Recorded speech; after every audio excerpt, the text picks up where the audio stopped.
Good morning. My name's Nick Carter. I'm proud to be a fourth-generation Indiana farmer, deeply invested in local food in Indiana, and I'm proud to share the title of entrepreneur with Indiana's Governor, Mike Braun. Governor Braun's a conservative outsider who spent his career as a Main Street entrepreneur, building a business, creating thousands of good-paying Hoosier jobs. He's lived an American dream, and now, as governor of Indiana, he's working to preserve that same freedom, that same dream and opportunity to achieve prosperity for future generations of Hoosiers. I happen to be raising 3 of them, so that future is very important to me. The governor and I share similar values: faith, family, and community. Those values have guided Governor while growing a business and raising a family, and have inspired his call to serve fellow Hoosiers throughout the years. He began his public service as a member of a local school board for 10 years. Then as a state representative from 2014 to 2017. And in 2018, he was elected to be a conservative voice for Hoosiers in the U.S. Senate. That's where Governor Braun and I had the pleasure of first meeting, when he invited me to testify about local food, food access, healthy food, and what Hoosier farmers need before the Senate Agriculture Subcommittee where he served. Governor Braun and I are both avid outdoorsmen, enthusiastic morel mushroom hunters, and speaking of which, it's getting to be about that time of year. If you're looking for a neat place to forage that's not too far from the residence, you're always welcome at our farm in the woods around there. In addition to entrepreneurship, food, the governor and I both share a passion for locally produced food and the importance of healthy eating. So I'm pleased to introduce and welcome Indiana Governor Mike Braun.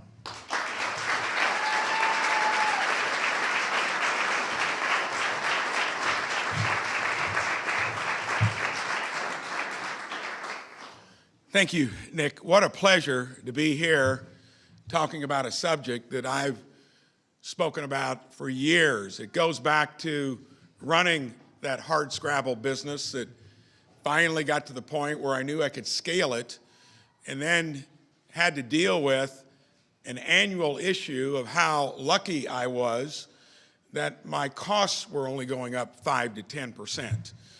I remember in that 10th year where all you could do is raise deductibles, change underwriters, enough was enough. I think the proudest thing I've done in business or government was sitting in on that HR meeting to renew or either say enough is enough. And in that one meeting, and I got most of this out of the insurance companies, they told me what would work, that insurance is about indemnification of critical illness or an accident, not about paying for every scratch and dent, basing it upon expensive remediation as opposed to wellness and prevention. In that one renewal meeting, become the insurance company, you reconstruct it completely by not promoting expensive remediation, making healthcare consumers out of your employees, basing it on an ounce of prevention's worth a pound to cure. I spoke about that in the Senate on the Health, Education, Labor, and Pensions Committee, and like I told Maureen so often, it was like talking to the side of our big white barn back home. Everybody gave polite consideration, nothing happened. President Trump tried to take it on with executive orders, only one stuck, and that's through the remediation system. What I love about this is we're talking about how to change the culture of promoting chronic disease through the way we produce our food by not preventing chronic disease in the first place. So I came out with 9 executive orders today, finally, to where you can do something rather than just talk about it.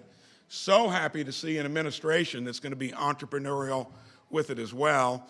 So thank you, Secretary Kennedy, Administrator Oz, for coming in. You're setting the stage at the federal level. We're going to be your best ally at the state level. This isn't a usual top-down, one-size-fits-all public health agenda. We're focused on root causes, transparent information, and real results. We're taking on big issues like diet-related chronic illness, How often do you hear about it? Nothing happens. Children's fitness in our own schools and harmful additives in our food. Today's first executive order removes candy and soft drinks from taxpayer-funded SNAP benefits. What do you think about that?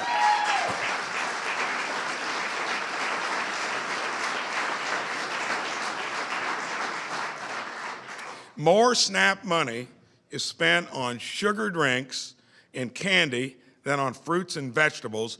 That changes today.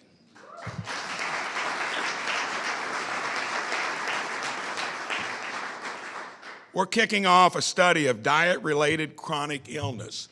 When I gave a free biometric screening to every one of my employees after reforming it, number one asymptomatic issue was diabetes. And it's so easy to nip in the bud, and it's very expensive to remediate it.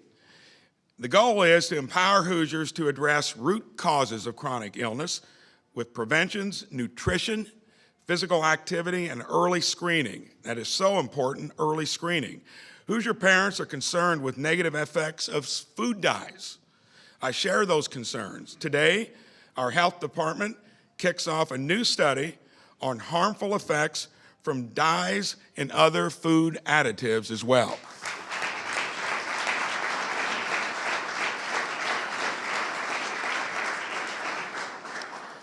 I want to give every Hoosier kid any advantage possible to reach their full potential and lead a long and healthy life.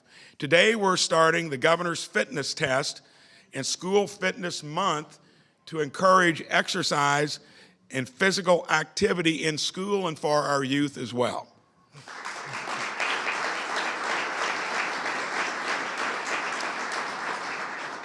Indiana farms grow world-class nutritious food. Today, we're making it easier to buy direct to consumer food from local Indiana farms. We're also focused on the health of Indiana's biggest program, Medicaid.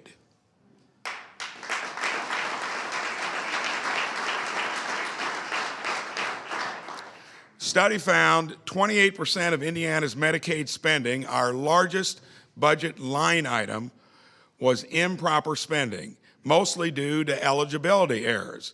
Today, we're taking action to make sure everyone on Medicaid is eligible for it in the first place.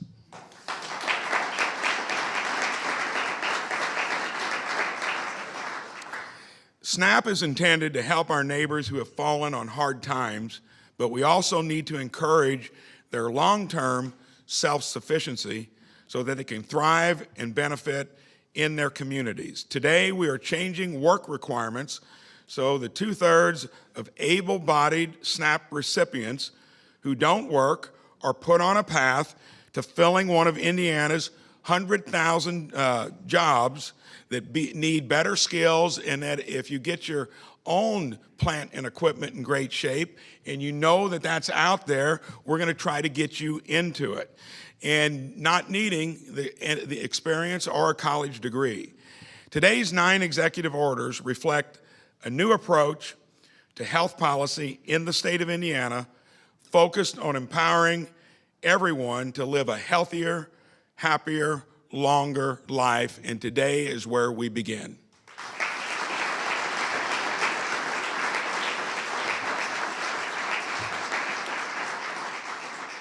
So when I heard about MAHA, Make America Healthy Again, I spent 6 years there trying to do it. In making Indiana healthy again, I've always been a proponent that the leading states that are entrepreneurial, that find ways to do it, will probably be more agile than the place you're working in now that I did for 6 years. So I am so excited about being a partner on stuff that is basically common sense and that takes on big, established, entrenched, when it comes to health remediation, insurance, wholesome food that we need. So it's my honor to introduce Dr. Oz, the Commissioner of CMS, and thank you for coming in, and can't wait to hear from you.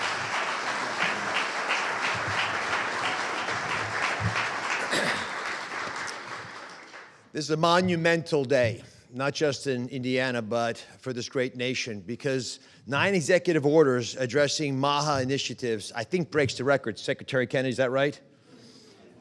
By far.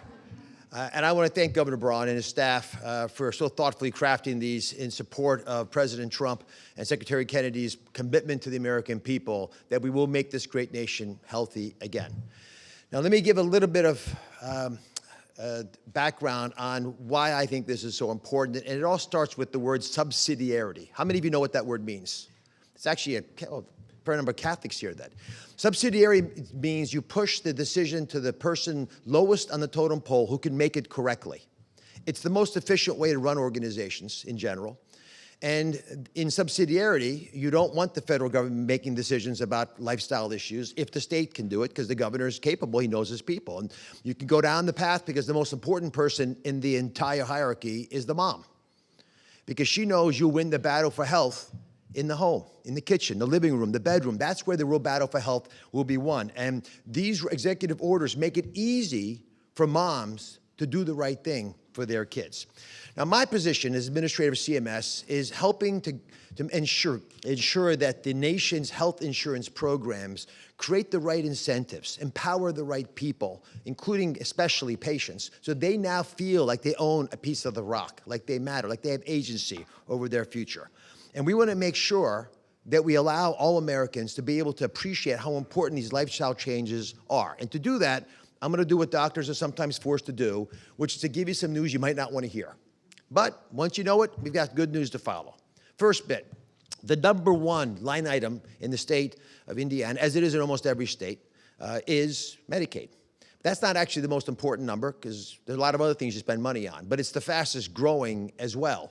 And that's the part that's most concerning, because this is a commitment we have made to our most vulnerable. And if it's doubling, as it has, I am told, in the last 4 years, then it's not a sustainable program. It's one that desperately needs to be saved and strengthened. To do that, we have to deal with another big reality, which is that the healthcare expenses in this country are increasing at 2 to 3 times faster than the economy. Effectively, we have now generated a healthcare system that has a country attached to it. And that's not healthy long term. If we're spending twice as much as any other country, not getting the life expectancy benefits that we anticipate, and 30 years ago, we were about equal to Europe. Now we're about 5 years behind Europe. We're going in the wrong direction. We're not getting value for the money we're putting into it. Why? Chronic illness. It drives 70% of the total healthcare budget. And the kinds of things that are in these executive orders will help reduce that incidence of chronic disease, because it turns out that about the most patriotic thing you can do these days is to get healthy. Because it will dramatically allow our nation to be as healthy as it can be, and it feels a heck of a lot better to be healthy than the alternatives.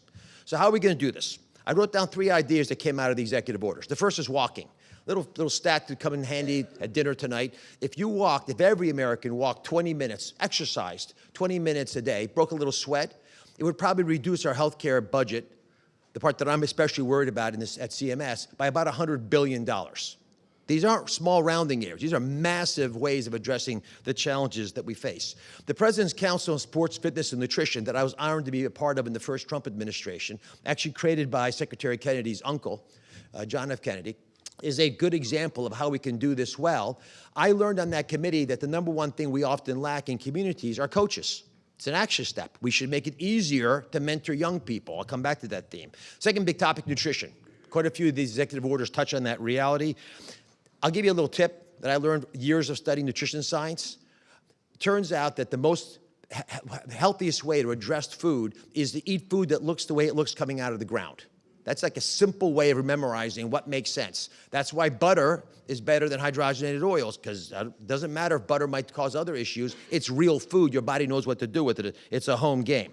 So we need to get everyone to understand the power of food. And to do that, we need to get parents and teachers and physicians and other health providers to understand it as well. The executive order that insists that to get credentialed, you have to learn nutrition if you're a doctor is critical.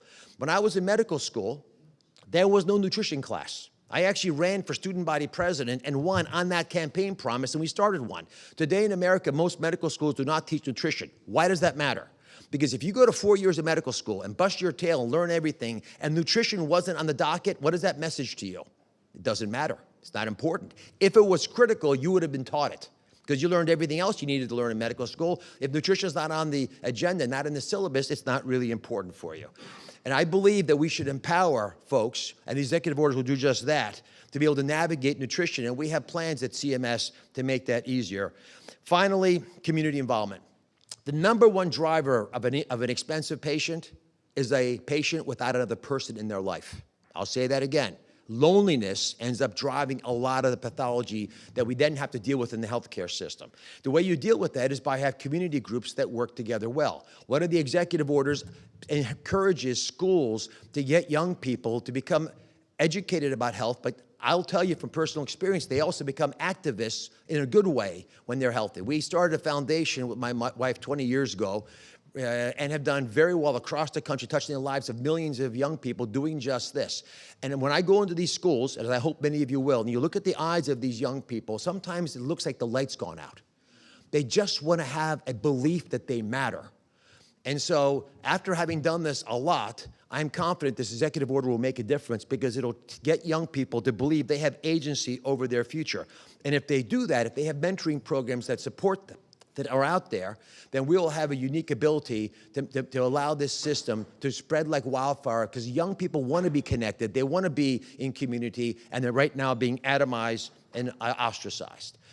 Now, our nation is too great for small ideas.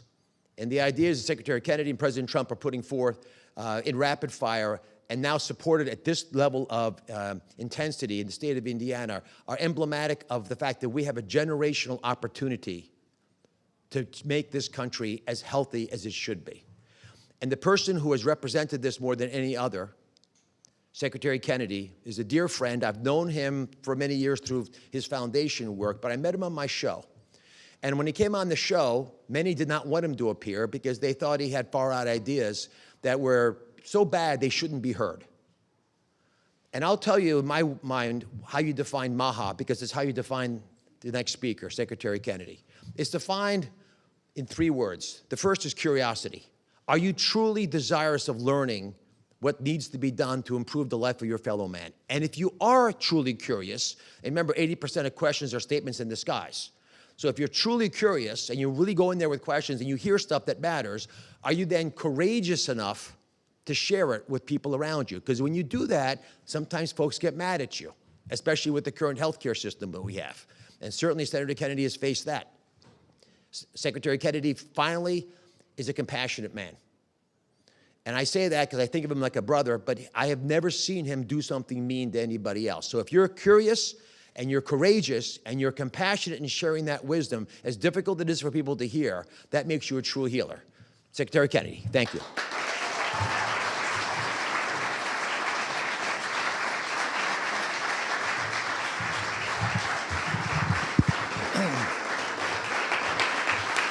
Thank you, everybody.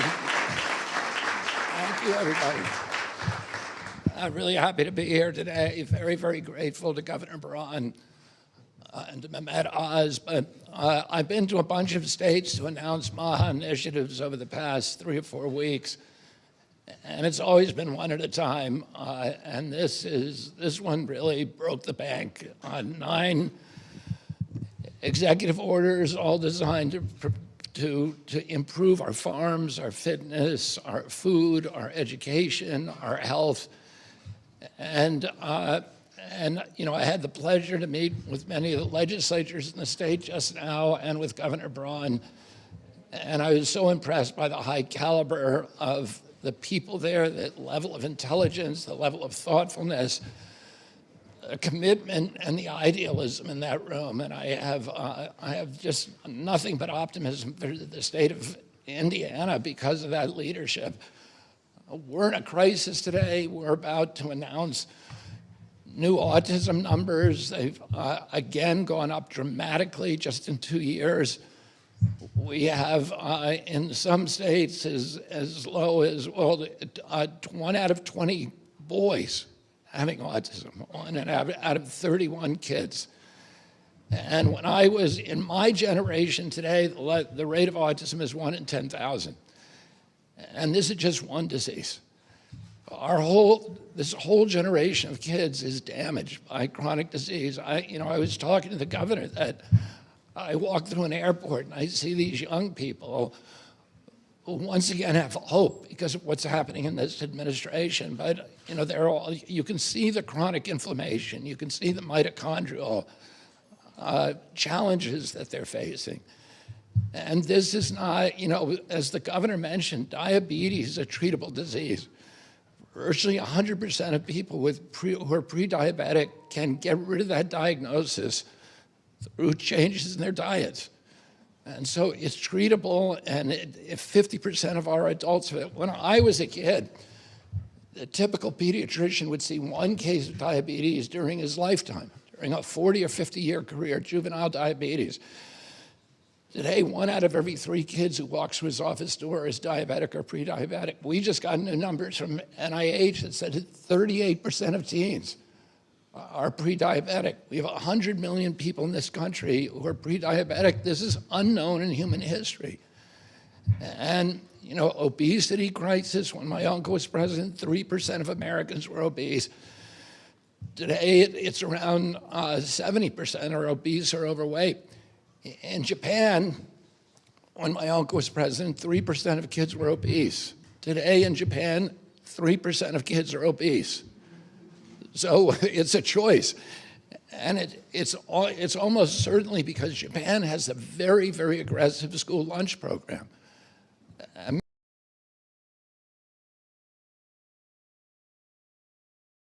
Make sure the kids get wholesome foods. And when you raise these children, as Mehmet said, when you raise them, they become advocates for good food, they become energized themselves, and they develop lifelong habits. Their taste buds are altered so that they have a yearning and a hunger for good food and a repulsion towards food that is making us sick.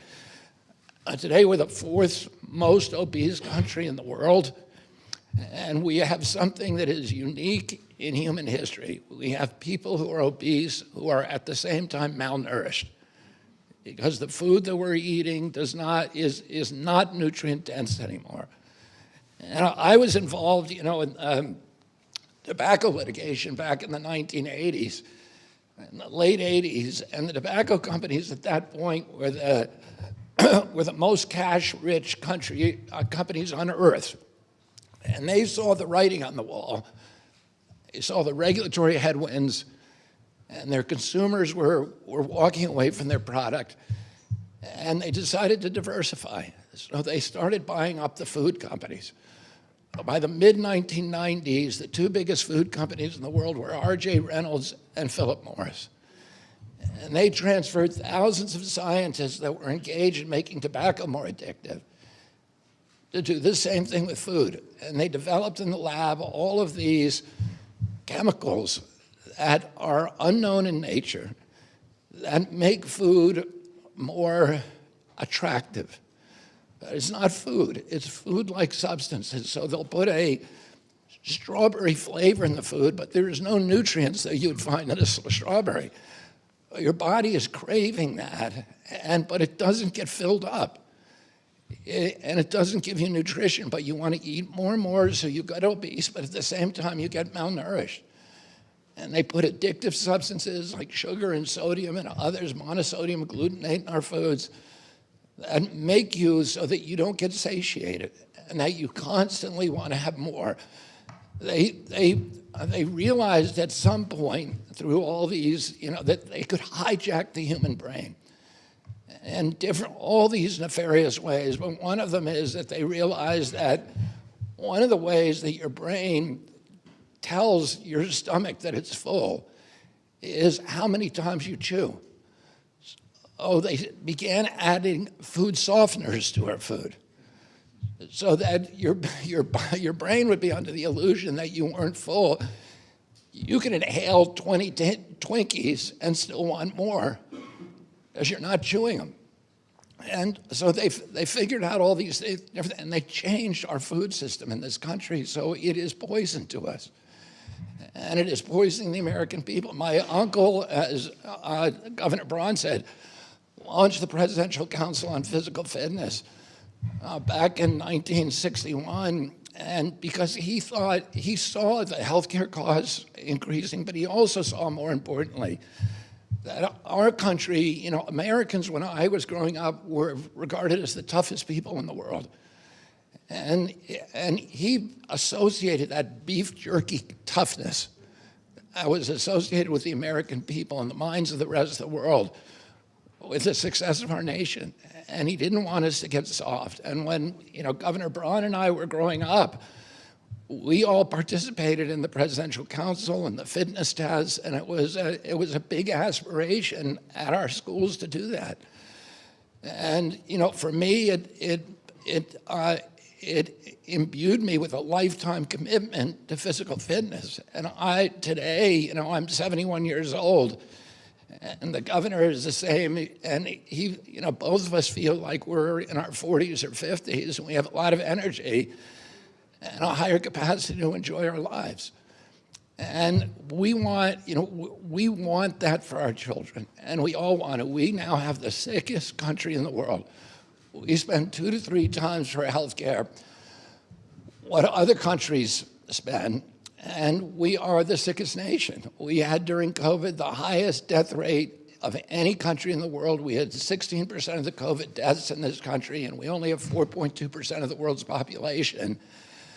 And that's because we have these comorbidities, this chronic disease that the CDC said the average American who died from COVID had 3.8 chronic diseases. Healthy people were not dying. It was sick people who were dying. They were already sick.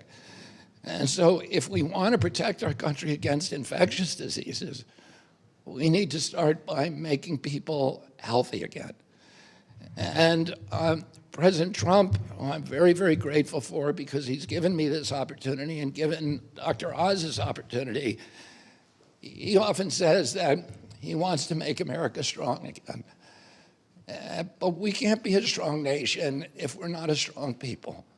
He says that he wants to restore the American dream, but a healthy person has 1,000 dreams, and a sick person only has one.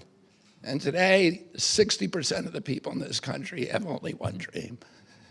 It is threatening our national security. 74% of our kids cannot qualify for military service. And it's destroying our economy and our national vigor. We're spending when my uncle was president, we spent 0 on chronic disease, 0 in this country.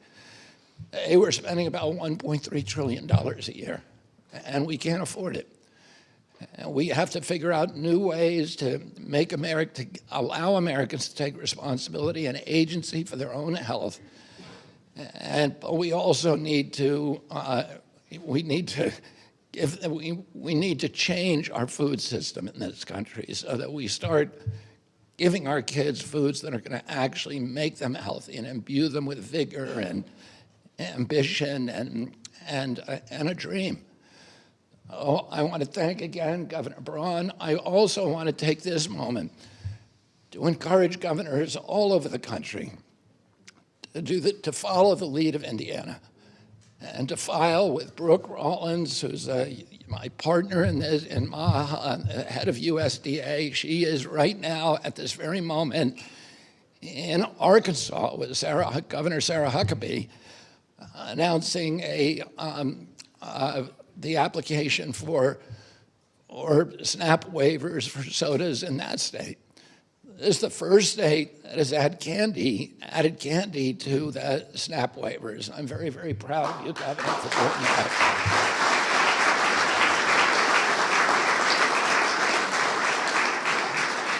I look at Governor Braun as a really important partner in the MAHA movement, and a great leader, and I'm very, very grateful for you taking this very ambitious steps that you've taken today.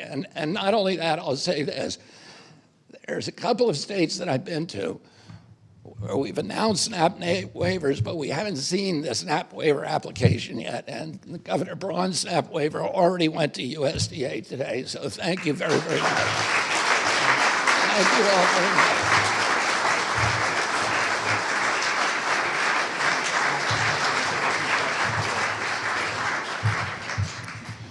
So what a pleasure to have these two come in and weigh on an issue that's important not only to Hoosiers, but the rest of the country. And we will take a few questions for any one of the three of us about make Indiana healthy again or make America healthy again. So.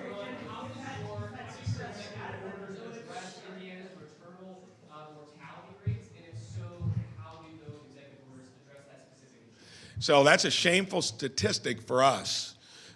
When we've got the highest healthcare costs of any state in the country, and we sport the worst statistics on infant and maternal mortality rates. So when we're doing that, it's systemic. So every one of these executive orders is about changing the underlying issues that we've all got control over.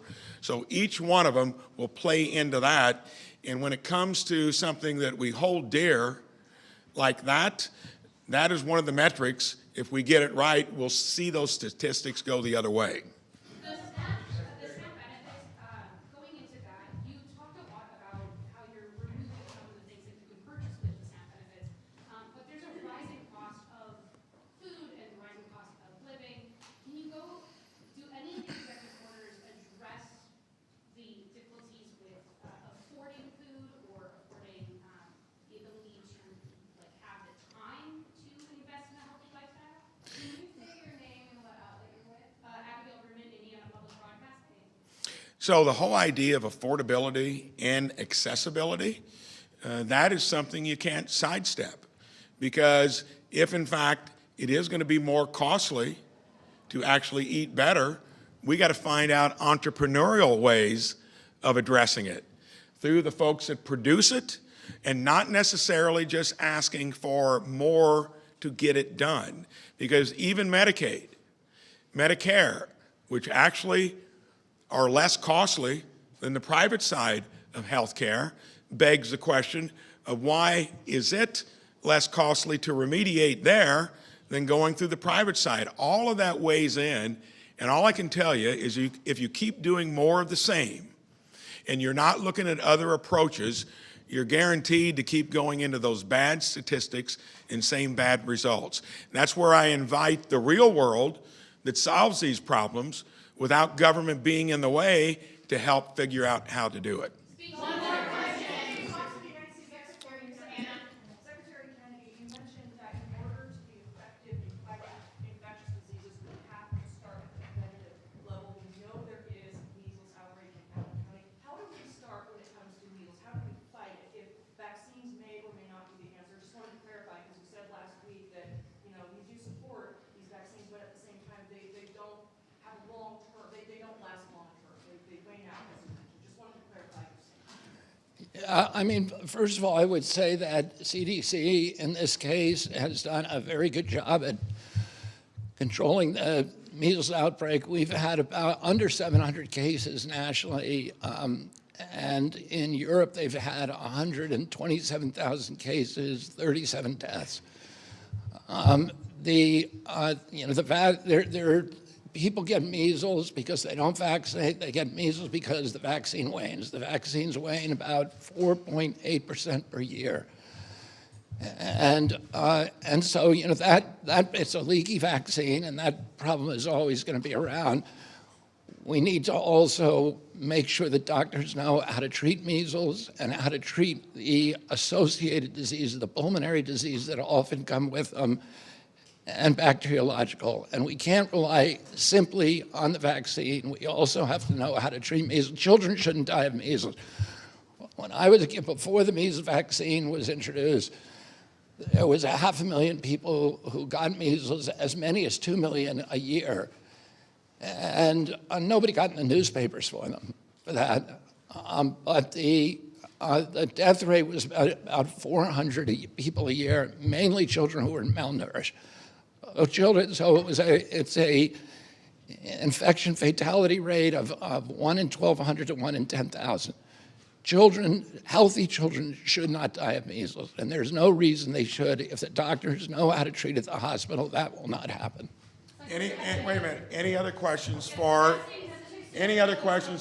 Dr. Oz or Secretary Kennedy?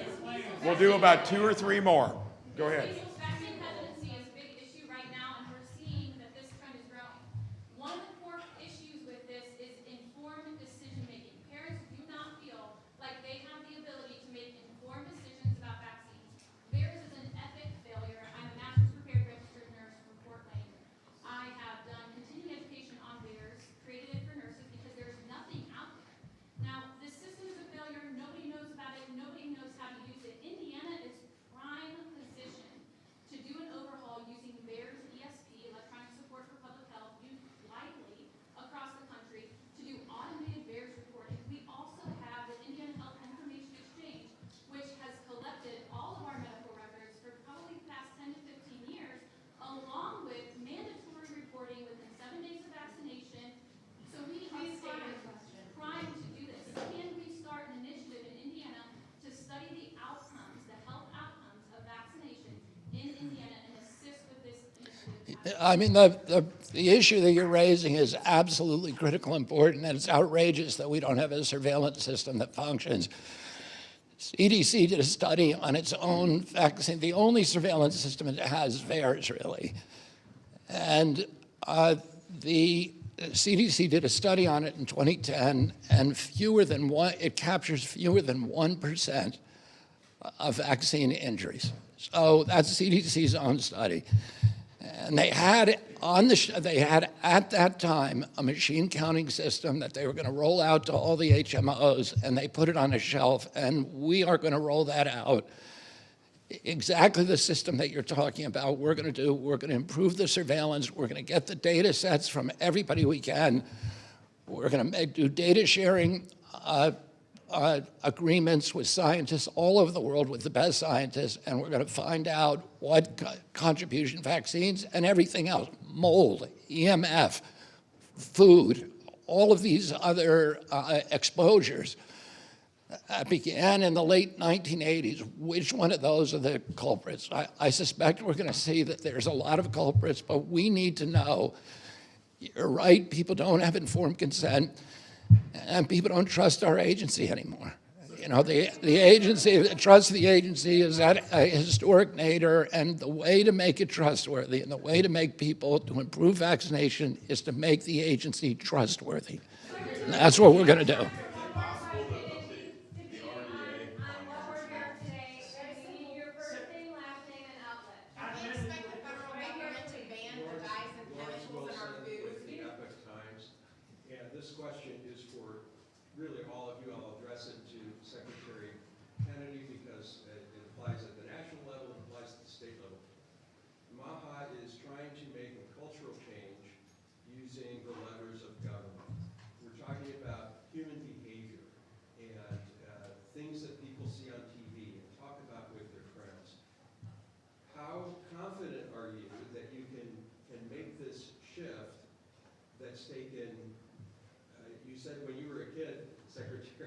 So that goes back a number of years, maybe 60, let's say.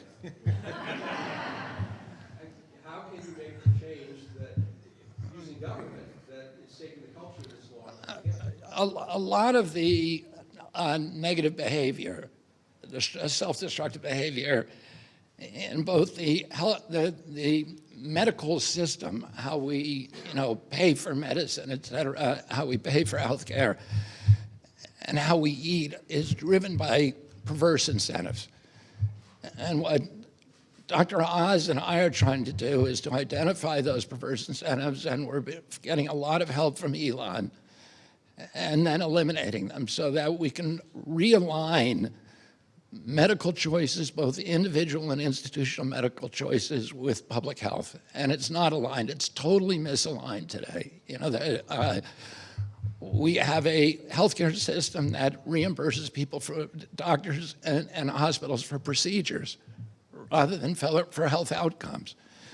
We have to change that, but we also, we're getting, alone we can't do this, but we're getting tremendous help from the governors, from the grassroots. You see all these warrior moms here today. They don't want to take this anymore. They want to change. There's a huge, huge movement to get a change, and then we have extraordinary leaders like Governor Braun, who are doing this on a state level, and that helps us extraordinarily. I met with the big food titans a couple of weeks ago, and they weren't scared of me, they were scared of what's happening in the states. They don't want a patchwork of regulations where one state bans dyes and one state bans bromades and one state bans titanium dioxide in the food, and now they don't know how to market a national product. What's happening here in the States is driving this movement, and it's going to drive the kind of cultural change that you're talking about. Thank you so much.